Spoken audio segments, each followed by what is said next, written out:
નમસ્કાર મિત્રો, I hope તમે બધા સારા હશો। હું તમને એક ઉખાણો પૂછું છું, જે તમે કોમેન્ટમાં જવાબ આપશો અને જરૂરથી તમને આવડશે। આ તો એક ઝાડ હોય છે, એક ફૂલનું ઝાડ હોય છે, પછી નદી આવે, પછી મંદિર આવે, પછી નદી આવે, પાછું મંદિર આવે, પાછું નદી આવે અને પાછું મંદિર આવે। 3 નદી અને 3 મંદિર।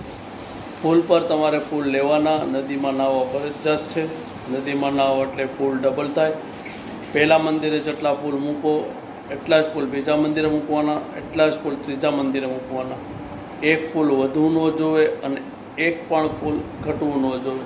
ત્રણેય મંદિરે સરખા ફૂલ મૂકવાના, ત્રણેય મંદિરે સરખા ફૂલ મૂકવાના। નદીમાં નાહવું જરૂરી છે। ફૂલનું ઝાડ એક જ આવશે। પહેલું ફૂલ લેવાના, પછી નાહવાનું, મંદિરે ચડાવવાના, પછી પાછું નાહવાનું, પછી પાછા મંદિરે ચડાવવાના, પાછું નાહવાનું, પછી પાછા મંદિરે ચડાવવાનું। પણ ત્રણેય મંદિરે સરખા ચડાવવાના છે। એક પણ વધવું ન જોવે અને એક પણ ઘટવું ન જોવે। આનો જવાબ શું આવે તે મને કહો, કોમેન્ટમાં કહો અને તમે ક્યાંથી જો તે કહો। બધાને બાપા સીતારામ।